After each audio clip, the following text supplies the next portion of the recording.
Welcome to the WellLIFE Podcast, where today Pam and I are going to be joined by Dr. Donese Worden. Dr. Worden is a world-renowned expert in integrative healthcare. Her recent focus is on metabolic treatment of cancer and neurological diseases using hyperbaric oxygen therapy, specialized ketogenic diets, and other natural approaches. She consults internationally and is the personal physician to motivational speaker Les Brown. She's here to share her insights on the wellness industry, her innovative work in cancer care, and how naturopathy can work alongside conventional treatments for better outcomes. So whether you are someone with a chronic disease, a scary diagnosis, or you're just someone who wants to learn ways to stay healthy as you age, stay tuned as we dive into her unique approach to healing. Let's grow. Welcome to the WellLIFE, a podcast dedicated to embracing all aspects of healthy living. Going beyond diet and fitness, we'll cover a broad spectrum of wellness, bringing together the best in holistic living and mindful practices so you can create a well-rounded approach to a healthier lifestyle. I'm your host, Sheila Alston, and I'm the founder of a wellness real estate marketing company called Healthy Home Media. And our co-host is Pamela Taines. She's a seasoned brand strategist and content creator with over 30 years of experience, launching market-leading companies in the health and wellness space. Together, we are on a mission to help you take charge of your health. So we'll be bringing you everything from alternative healers to healthy home strategies so you can learn and experience different healing modalities for yourself and know what to do in your home environment to thrive. True well-being isn't about losing weight. It's your birthright. And it's about discovering that you are in charge and in control of what you bring into your home and into your life. Get ready to learn something new each and every episode. Tune into the WellLIFE, where nothing feels better than healthy, vibrant living. Let's grow.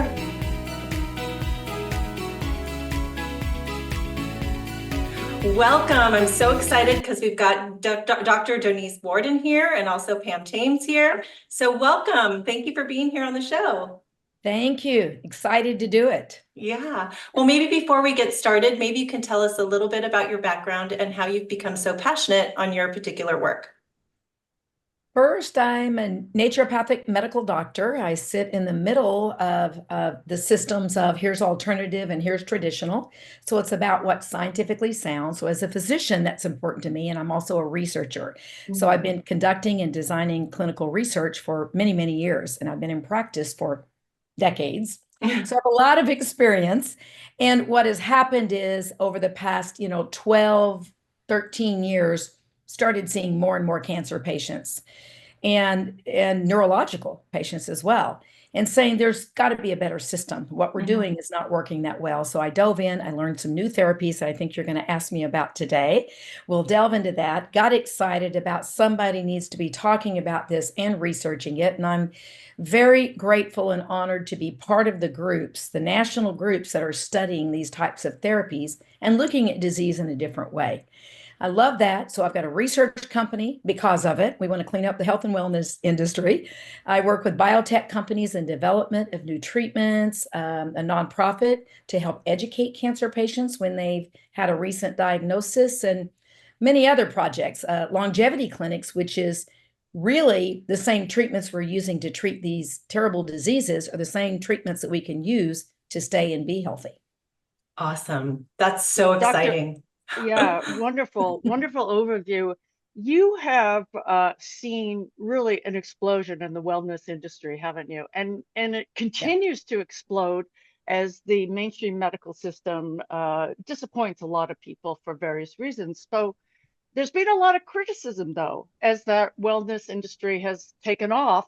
How do you begin to navigate sort of what's useful, what's not? Clearly, you're finding a very productive line through it. Tell us about your philosophy, your thinking there. If we look back to the tenet of medicine, it's first do no harm. And I see patients coming in with bags of supplements. And I know because I've been in the industry for a while, some of the top formulas. In fact, I was part of the team that brought pea protein to the market. It didn't exist before we got to it. I saw a need because the current products were spiking blood sugars. And I said, okay, we're going to do something different, and many other things. So I've been on the inside of the industry for a while and know that there are good players and bad players, like any industry, right? But in the health and wellness, I think that consumers sometimes are being taken advantage of. Here's what we've got. Here, it's going to help you. It's going to cure you. And they're looking for something. I have always required on any products that I've ever utilized on my store or with my people that I work with, my patients and clients, certificate of analysis, all the testing. The companies have to show me they did it on that batch, not once a year, because I know what happens when things are sitting, raw materials are sitting in a background. I know what happens when they finally put it into a pill and then it sits there. So I've been asking for that kind of research for a long, long time. But beyond that, my co-founder and I created it's really a research company for the health and wellness industry for those who do want to do it right. Because Pamela and Sheila, the FTC, which is Federal Trade Commission, and the FDA, they have created an entirely new office that is regulating and really looking at the supplement industry. And I don't think it's a bad thing. I mean, we talk about who they are, why they are, all that. But beyond all of that, the conspiracy theorists would be mad at me for saying this, but I'm telling you, we needed something to start looking. So now even Amazon requires the third-party validation to sell a supplement online. And the FTC is looking at all these claims that the companies are making. And we're here to help those companies say, what can you do? What can you say? And what testing do you need to be doing? Because those regulatory agencies are going to be after them. And so they're flooding our doors of saying, okay, we can't afford $1 million study on a single product.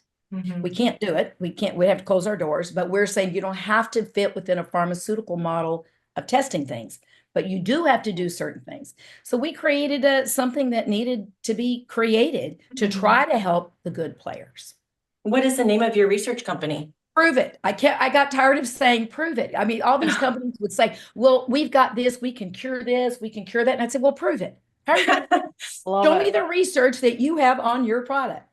They used to be able to say, look at researched ingredients. You can't do that anymore. You have to prove it on that product. So it just came organically of saying, let's just prove it. Prove it research. Good name. Good name. Well, okay. So then if we touch on cancer maybe a little bit, I know that you have some unique therapies. So what do you see with your patients? What's been the most promising integrative treatments for cancer? The metabolic treatments. And let me back up a minute and kind of explain that. Traditional standard of care and what we've done is study genetics when it comes to cancer. We look at DNA. There's DNA of the cancer itself and of the patient. And all the cytotoxics, that's the chemotherapy, all these agents that are being used are targeting DNA damage. Well, less than 10% of cancers are genetic to start with. Let me say that again, less than 10% are genetic. Wow. What about the other 90%? Those of us in the metabolic research world, we believe, and we're showing in studies that it's damage to the mitochondria. Do you remember in classroom, you'd see that organelle in the middle created ATP, energy. That was the mitochondria. When the mitochondria gets damaged from many different things, antibiotics, stress, I could go on and on. But when that's damaged, that cell doesn't respire properly. It doesn't work properly. And that eventually can cause DNA damage or mitochondrial damage, and that causes cancer. So our therapies that we are doing are targeting the mitochondria to help support and recreate help in that mitochondrial area. Now the body's involved. Now the immune system's involved. We've got all the best fighters in the world right inside us.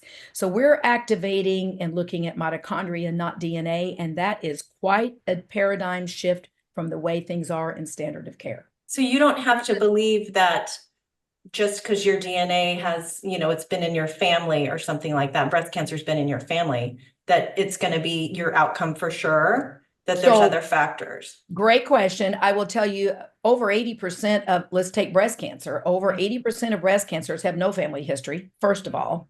Now, second of all, you can have some bad genes, BRCA1 and 2, more likely to have a breast cancer, and we need to be watching you. But there's something called epigenetics. Those are things around us that allow us to turn off bad genes, turn up good genes, and in other words, regulate those. And the mitochondrial therapies help do that.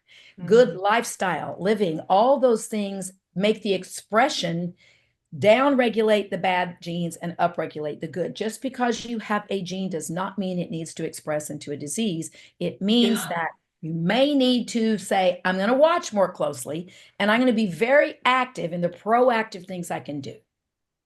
That's good news.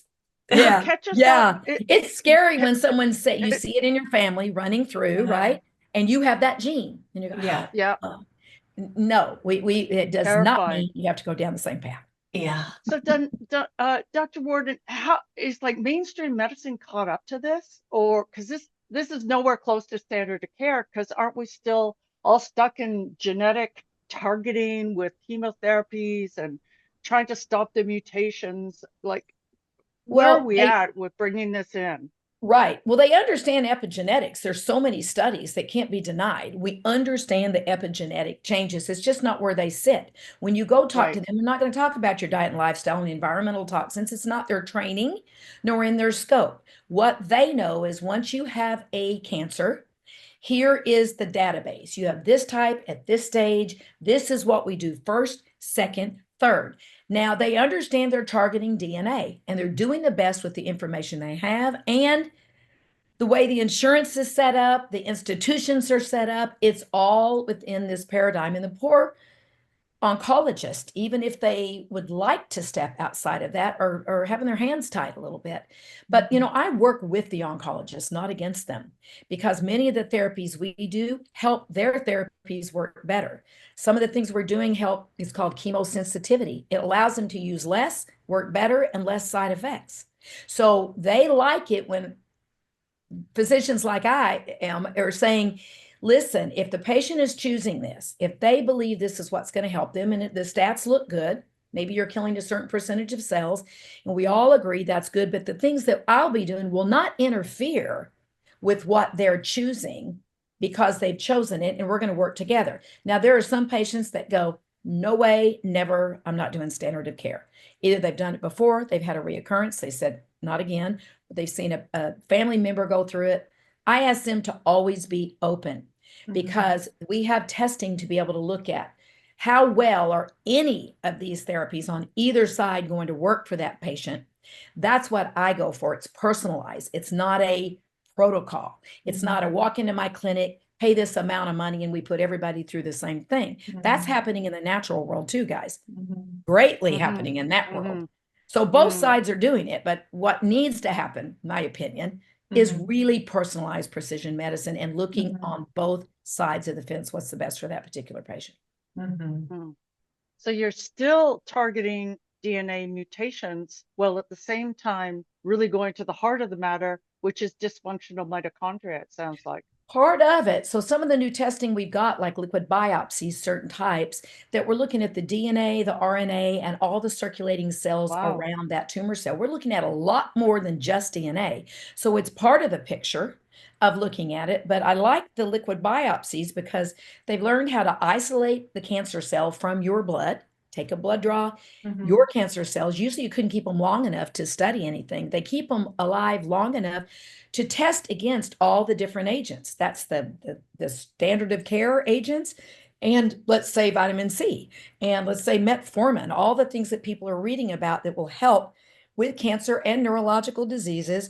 It's testing how many cancer cells did it kill. Then we get to say that's at least some information to look at.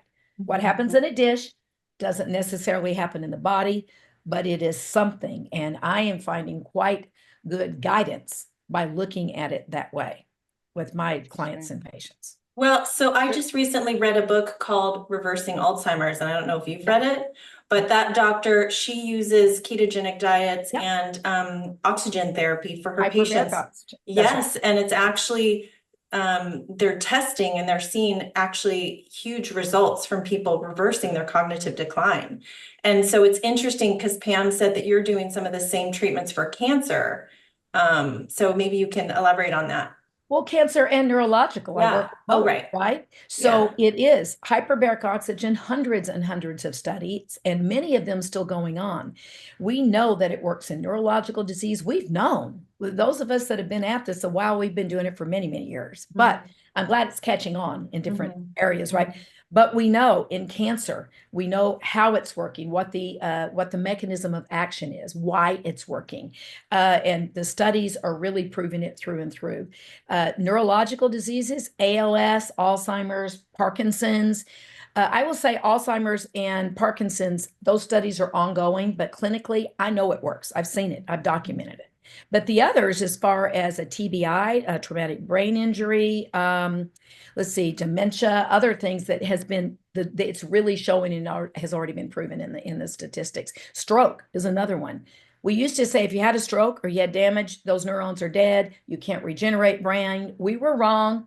We knew it. We were watching people get better, right? But we knew it. And hyperbaric, you guys will love this. Harvard has come out with a study showing that hyperbaric oxygen increases stem cells by 8.5-fold. Stem cells repair everybody. And if you do a series and an ongoing with hyperbaric, it's cumulative and long lasting. So it's not just repairing right here, right now, it's long lasting to continue what we're talking about on the prevention side. So, these anti-aging longevity clinics and all, hyperbaric should be the base of what's to be doing in ketogenic diet. Very important.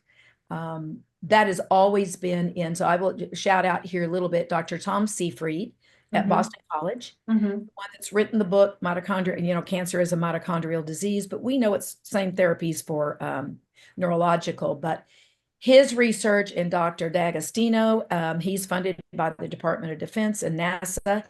He was working with, and still working with, he works with in the neurocognitive behavioral issues with our super soldiers. That's the astronauts and the Navy SEALs. And his charge was to find when these people of ours are under immense stress, physical, emotional, mechanical, every stress that you can go under, how do we keep them stronger and better?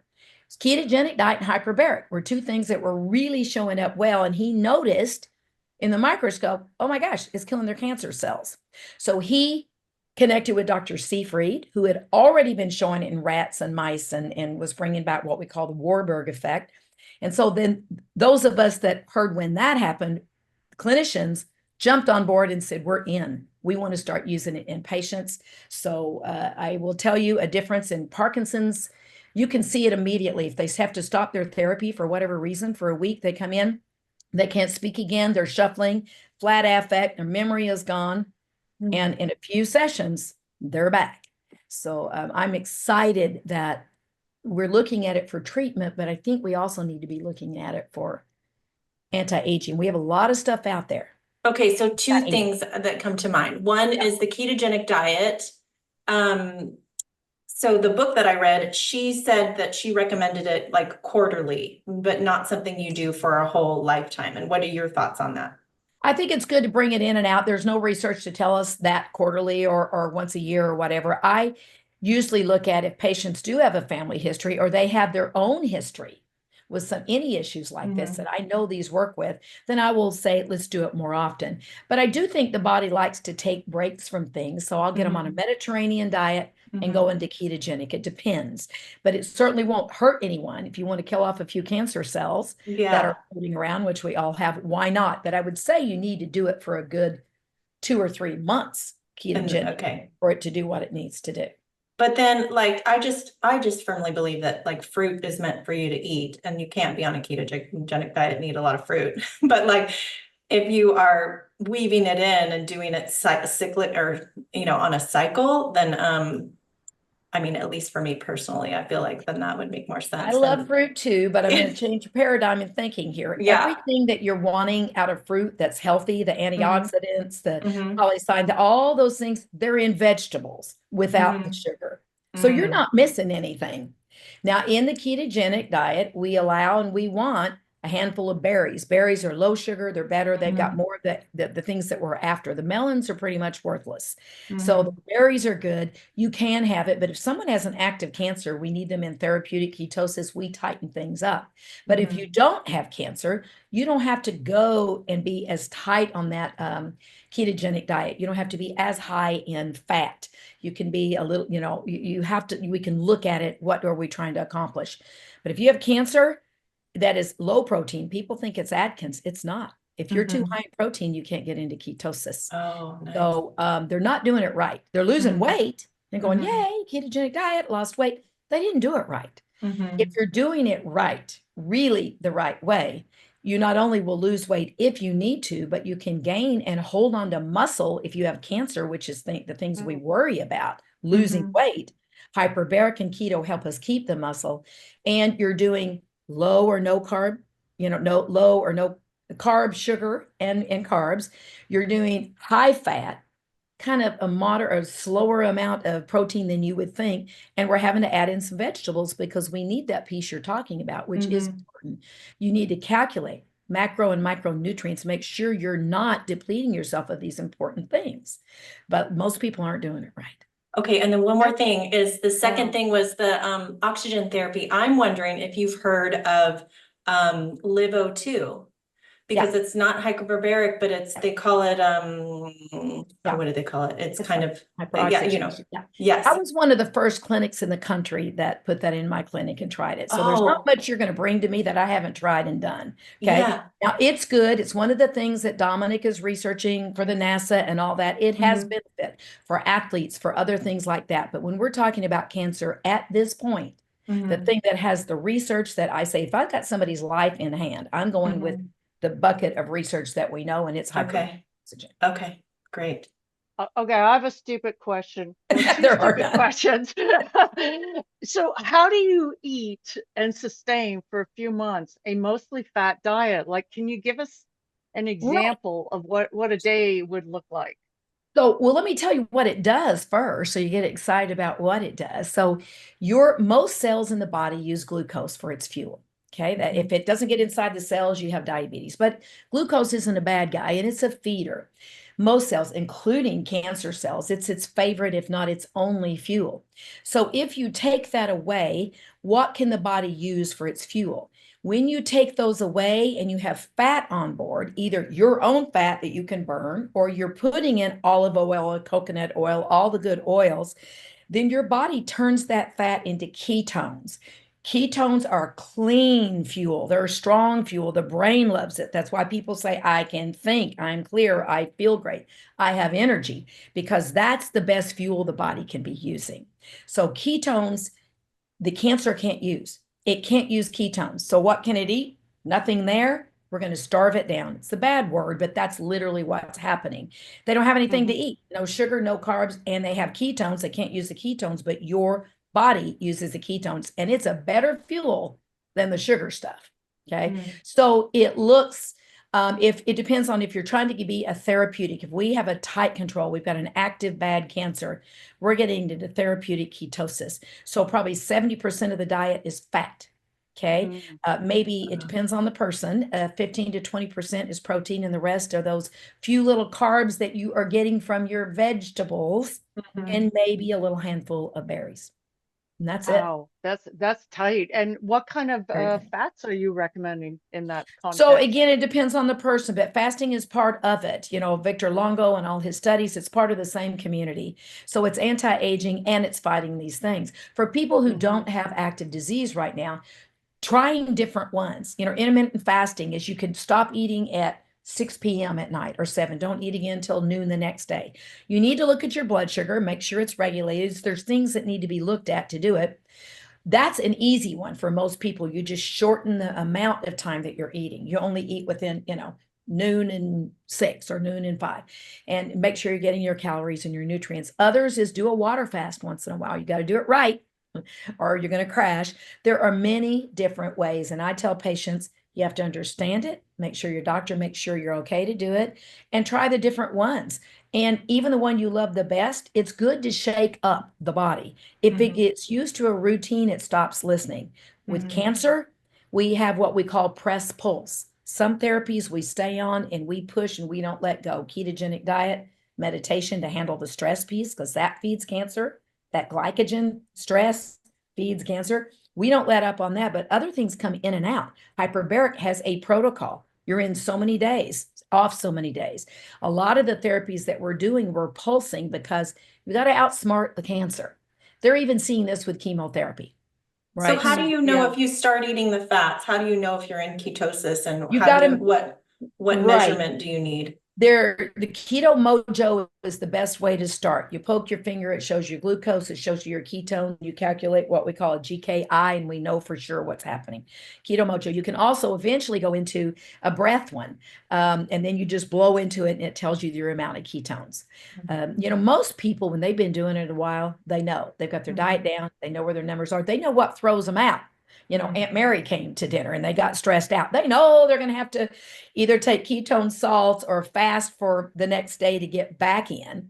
And they know that they had that yummy something for their birthday. They know, so they figured it out. But at the beginning, you really should be monitoring it and making sure that you're working as a nutritionist or someone that understands keto that can make sure you're getting the nutrients you need. Once you figure it out, it's not that hard. Yeah, and then you've got to do it for at least 2 or 3 months is what you said before you, or just until the cancer's gone. We want you in ketosis as soon as possible. I'm just saying for cancer, they're on it. We don't let them. Even when they have no evidence of disease, the tumors have shrunk, they're doing well, we might let them off for a few weeks to Mediterranean, but they stay on it. We never let that press off. You never want that glucose coming back in and feeding potential cancer cells. They're always circulating. So for people without the diseases, I say 2 to 3 months is a good time period because whatever cancer cells are there, neurological damage, you're repairing, you're doing things well. So it's kind of a detox clean out too. Well, and then how often do you do the hyperbaric therapies? Like several times a week, or? Well, I have a hyperbaric in my house. And so when I'm home, I do it. I would do it every day you're not supposed to, there's a protocol you'd be on, but I would say for most people, find a chamber. It won't help if you're going to go once a week. That's worthless. If you're going to do it, you go through a series, you do 3 or 4 in a week, you do it for a few weeks, and that's good. You've gotten some good benefit there, and you increase those stem cells like we're talking about.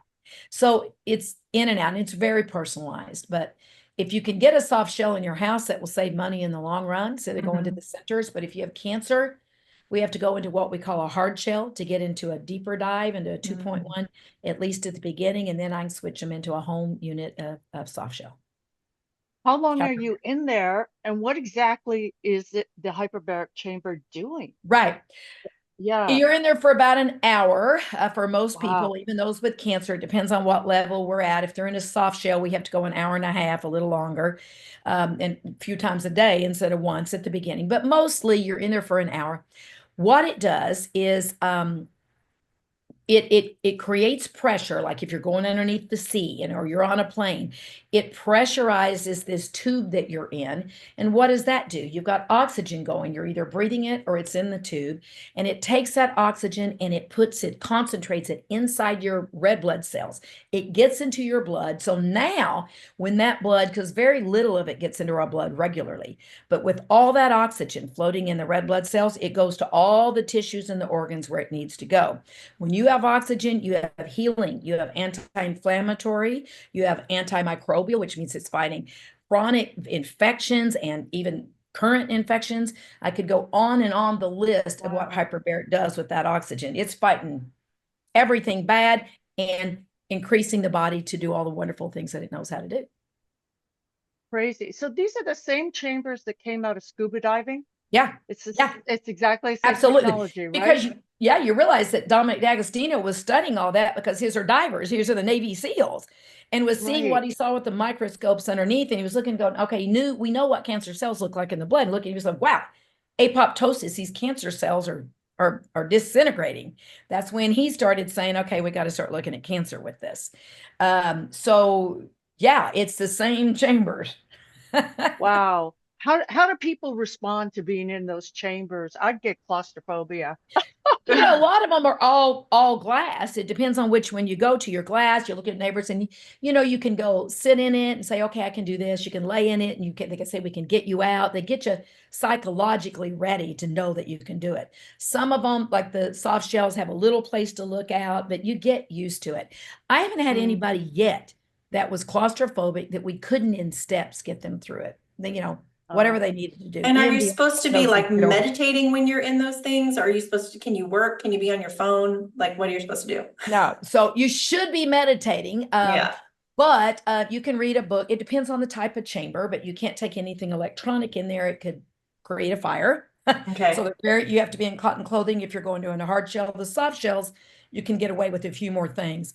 My dad does planks. Now, I got to tell you about my dad, and you guys will enjoy this. He's almost 91. He golfs 18 holes. He's out there today in 106-degree weather in Arizona, golfing 18 holes against my advice, but he does that 3 times a week at least. He dances at least 5 times a week with all these girlfriends that he's got in all these places. And this is about aging well, guys, right? Yeah. And he goes to the gym and he works out. He works out with his weight. So he's got a protocol. But when I'm out of town and he can't get in that chamber, he slows down to kind of a shuffle, starts to mumble. His memory's not there. But the minute we get him back in, he's almost 91 and he's doing everything a 40-year-olds wish they could do. Wow. So I'm watching it actively in an aging male, right? Yeah. So it's amazing. And then our athletes and the biohacker groups, the guys that want to live forever, they're all into hyperbaric. Yeah. They do red light therapy, lay in Yeah. a red light before you go into hyperbaric. You go in fasting or you go in taking some ketones. So if you're in ketosis going into that chamber, it works even better. So we have all these protocols from super agers to biohackers to the Navy SEALs to cancer and stroke patients, neurological. It's the Wow. same therapies. We just tweak about kind of how often they do it. Yes. Are you Pretty exciting. measuring oxygen saturation before and after? Is They've that done a those studies. variable? Okay. Yeah, they've done those Okay. studies. That's how they know what's happening in the blood. Dominic's done a lot of that, when it's Okay. when he's studying the astronauts, you got to know what's happening there, right? So, Yes. Yeah. so we Yeah. now understand the mechanism of what's happening. So it Yeah. increases it 2 to 3-fold or more, that oxygen saturation in the blood, so it can go and do all the wonderful things that oxygen can do in those tissues. What if you're? So, Oh, yeah, go go ahead, ahead, Pam. Sheila. Go ahead, Pam. Oh, I was going to say, can you just do the hyperbaric oxygen Yeah. and not do keto Yeah. and not do fasting? Yeah. Yeah. Yeah, you could. Yes. And you'd still Yes. get results. They're all individual therapies. It's just they're cumulative. If you have cancer or if you have a neurological disease or a trauma that's happened to the brain, then you want to do all of it, right? But Okay. just doing, like I do hyperbaric and I'm doing it when I'm not in ketosis on my cycles. I do it. I know what it does. I also know that it would work better with it. So sometimes there's a little package I'll take of a keto start. I'll take some ketones, drink the drink, get in the hyperbaric. So at least I have ketones floating around in there. Oh, are there So other they- supplements that you would recommend that you do or don't take when you're on these therapies?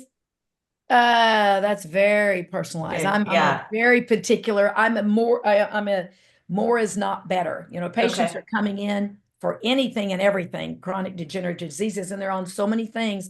They're throwing spaghetti on the wall and hoping something's going to work. It's bad medicine. They're putting their lives at risk. At worst, it's not doing anything. It's just expensive. Not at worst, at least. And at worst, it's counteracting, it's making them worse, and they don't know. If they're not working with a doctor who understands the nutrition side and the pharmaceutical side, they're totally guessing because those two sides don't know each other's medicine. You've got to find an integrative doctor that knows both. More is not better, and I say that 100 times a day.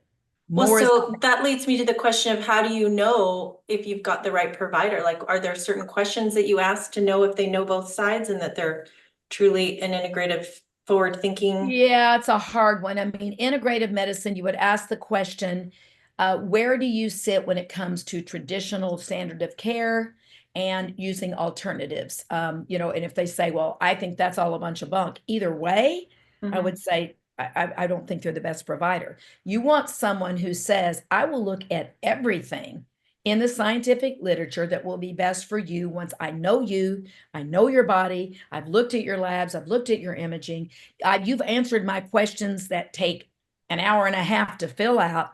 I'm going to know you well before I start looking. And I may need to do certain types of testing to look at your nutrition that your regular provider will not even know about or run, but specialty testing. But the problem is and I hate to just name groups, but there's certain groups of doctors that are learning all this and they're excited about it.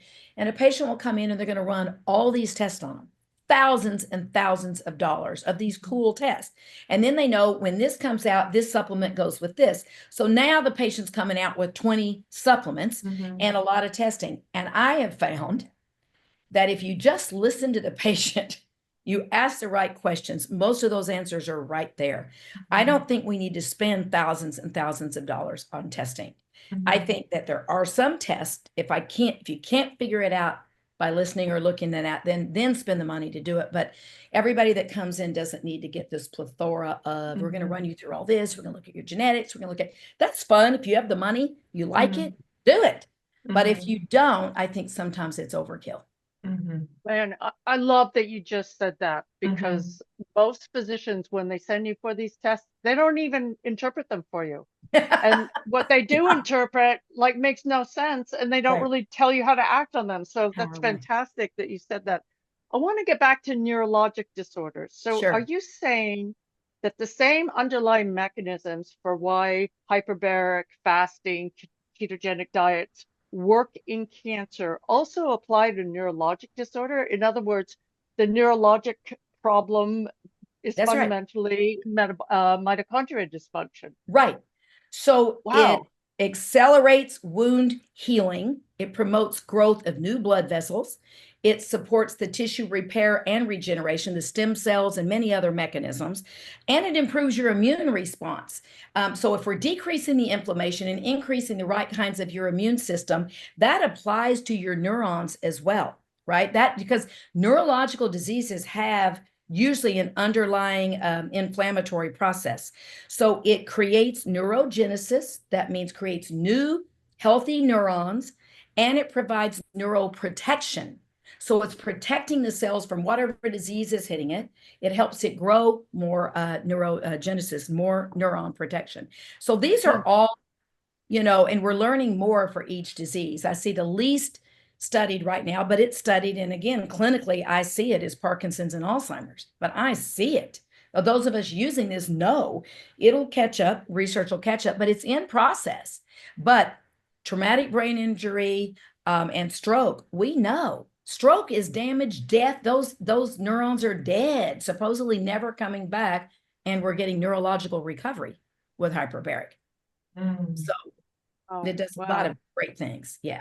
It's kind of mind-blowing that something so simple and non-pharmaceutical could be so powerful.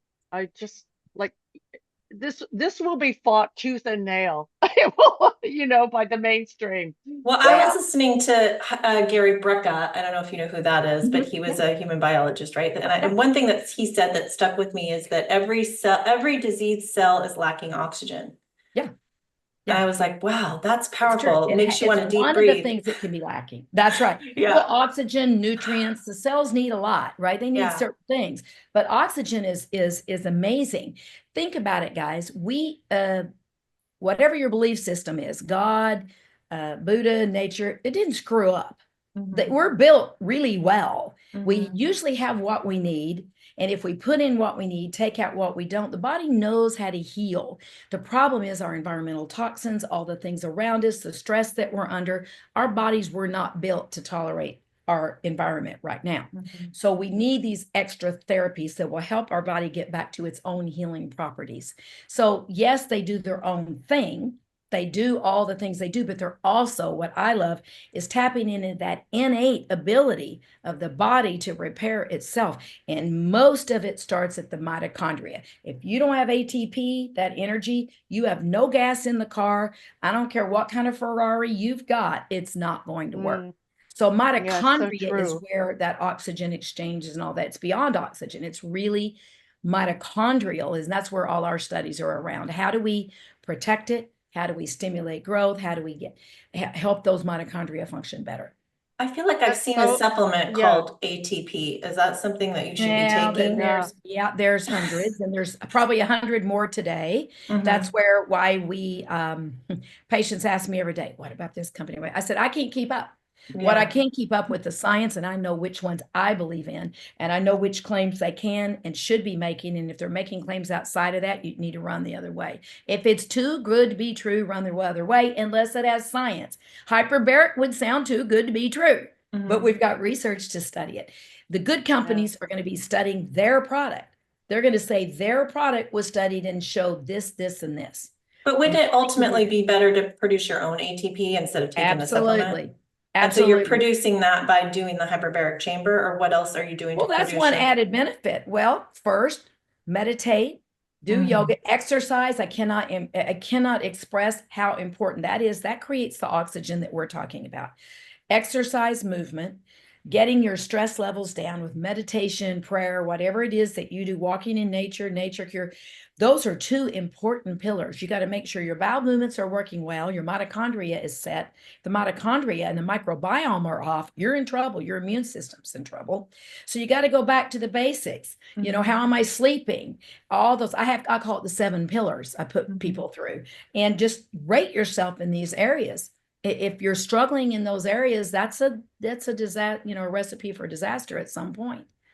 I'm so glad you said meditation, because I just went to Joe Dispenza's week-long advanced retreat last week, and I came back so renewed that, I've been listening to kind of just relaxing meditations for a long time, but now I feel like inspired to actually be doing the meditations where I'm slowing my brainwaves down. And understanding it. So that music that you were listening to, that's my husband's music. Oh my gosh, that's amazing. He works with Joe Dispenza and Dave Asprey and all these big guys. So the music is what is also helping you get your brain and your heart entrainment to entrain with one another and slow down. So the work you're doing with the breath work and all that, all very important. But for me, I don't know. The music is what takes me there. If somebody's just telling me to do this, I can do it, but the music allows the emotion behind it. Well, is it because there's frequent bioneural beats or frequency in there too? It's just... All music is frequency. Yes. So anybody saying this frequency does this or that, that's urban legend right now. We're actually doing some studies.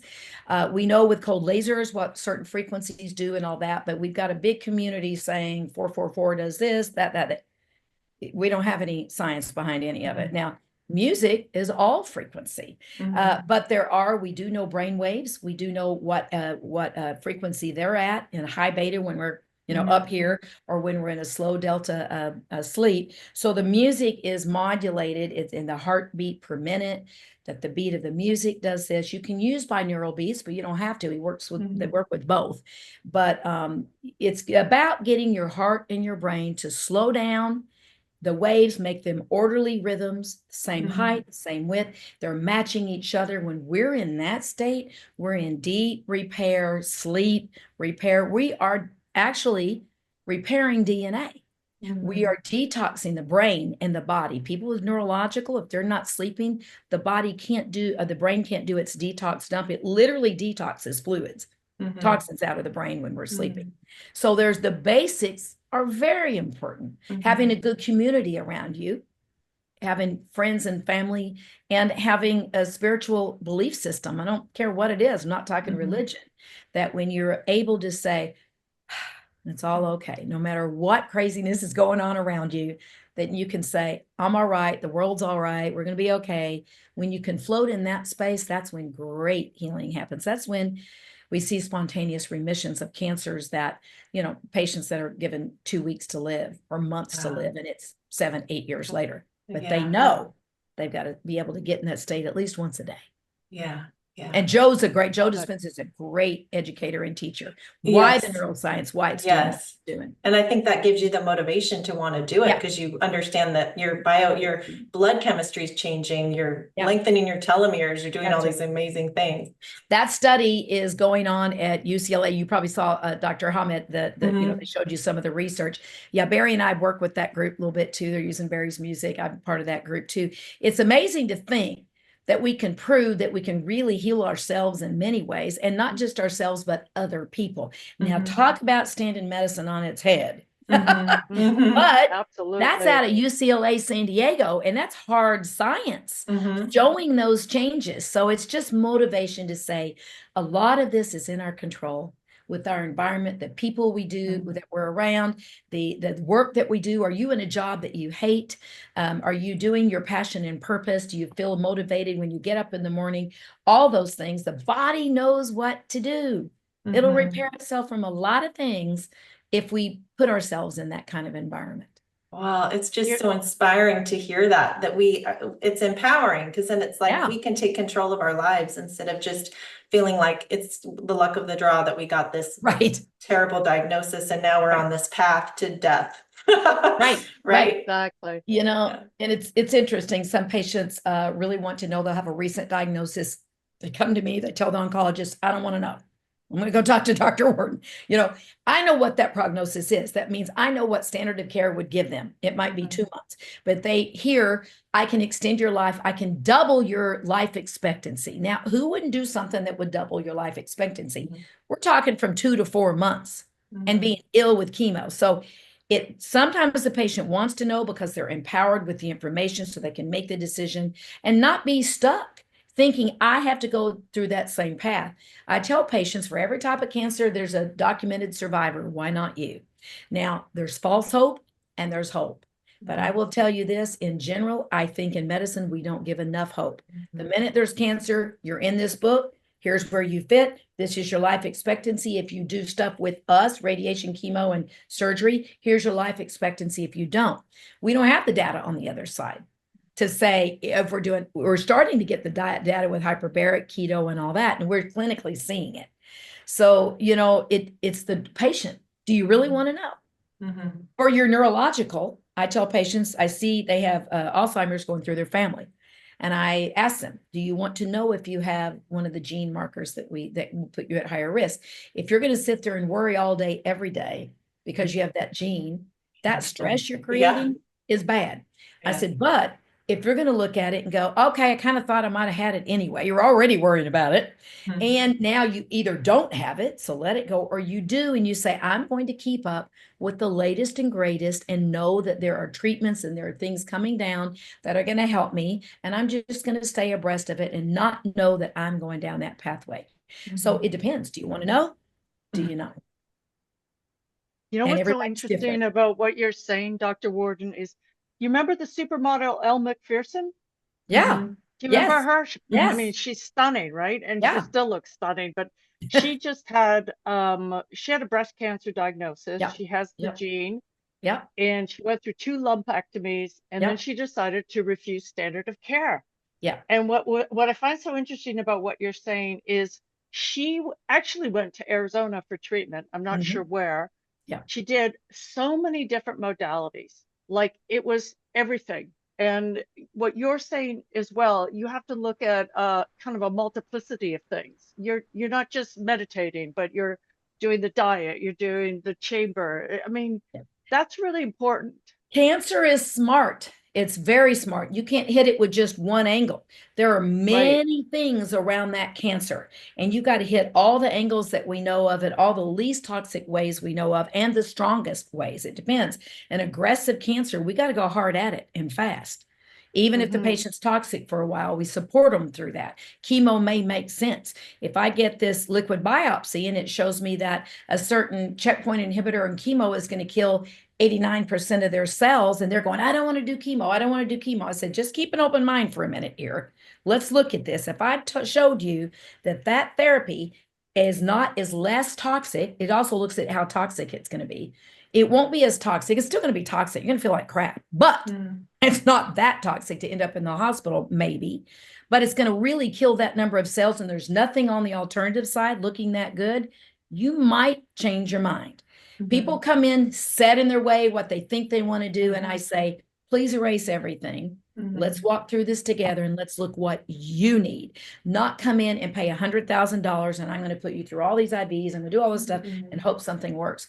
I personally don't like that way of treating, but there's many clinics that do it. And I'm sure some of the treatments will break through and help some people, but it's very expensive and it's not really personalized, even though they say it is, but it's really not. Right. And can I go back to supplements for a second? Yeah. Because what you were talking about with the mitochondria and respiration, I remember from university that it creates reactive oxygen species, as they call it, free radicals, which are very damaging to DNA.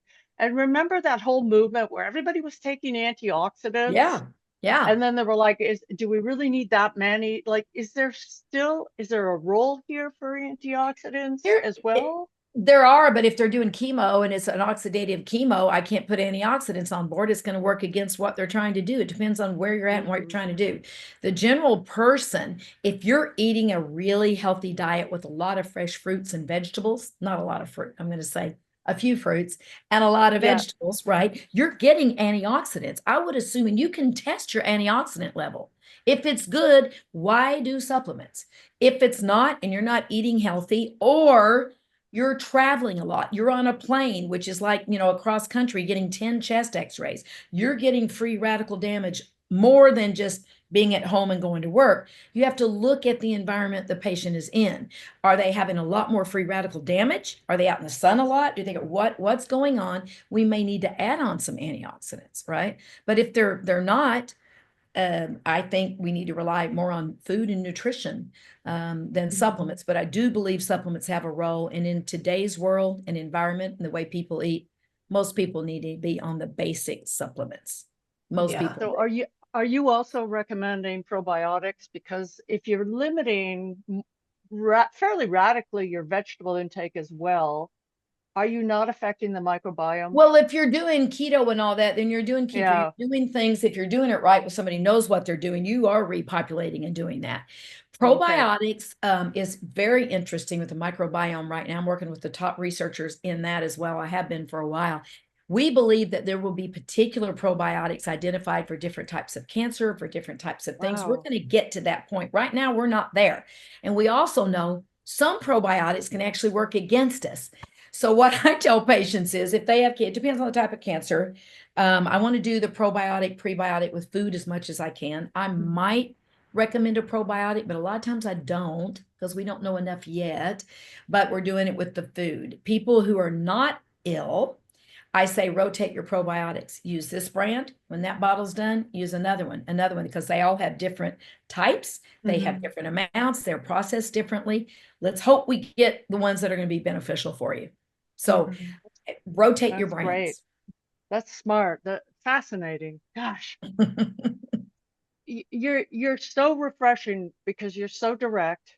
You're so in depth and you're honest. Like I've always trusted your perspective on things because I know you really kind of take the holistic view, and your openness, you don't leave any stone unturned. Like you're willing to look at anything where there's potential. So it's wonderful. Do people are you running a clinic? Like how would people find you, get treated by you? What does that look like? I'm really selective now because I've got the nonprofit to help more cancer patients. I'm working on the biotech to try to come up with treatments, but I am still seeing clients and patients. I have clients from all over the world. What I'm really seeing is those mostly because the researchers are referring to me. They're going, well, she knows how to do this. So I am still seeing a lot of cancer, some neurological diseases. Those are pretty easy to me.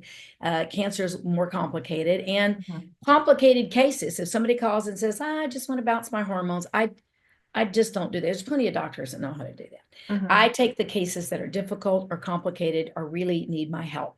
I'm going to do it as long as I can do it, Pam and Sheila, but eventually I'm going to have to narrow that down to help more people with messaging and being on podcasts like this one to educate people so that they understand it, but right now I became a doctor because I love patients, love working with them. So I'm still seeing patients. They can go to my, where would they go? To my website, Dr. Worden, drworden.com, or they can go to call the office 480-588-2233. If they talk to my team, they kind of know. They're going to know which ones I'm going to accept. For you guys, your listeners, I'll do a free 10-minute consult. Make sure, do they need me, or can I tell them somebody in their area that they can work with? But if they need me, I'm still being a soft cookie and working too hard. But where are you located? I'm in Arizona, but they don't have to be a patient to be a client. I've got patients in Singapore and Australia, all over the world. Clients means you're not a patient, so I'm not your treating physician, but I'm looking at everything as if you were the labs, and I'm giving you recommendations to ask your doctors about. Do you have any online services, or do you have social media where you give advice where people can kind of just sort of follow you? And can't do medical advice on social media. You say one thing that's construed differently, and somebody goes, you just can't do it. But I'm going to start doing more social. I have to. I know I do. I have television talk show that Pamela's known about for a while. And I like speaking better than anything. I like podcasts. They're easy. Like you guys are great. It's a good conversation. These are easy for me to do. I want to do more podcasts, but I really love speaking because I get more interaction and get the audience involvement. I like that. So yeah, I mean, I'm trying to educate out there as much as I can. I will be doing more of it, to answer your question.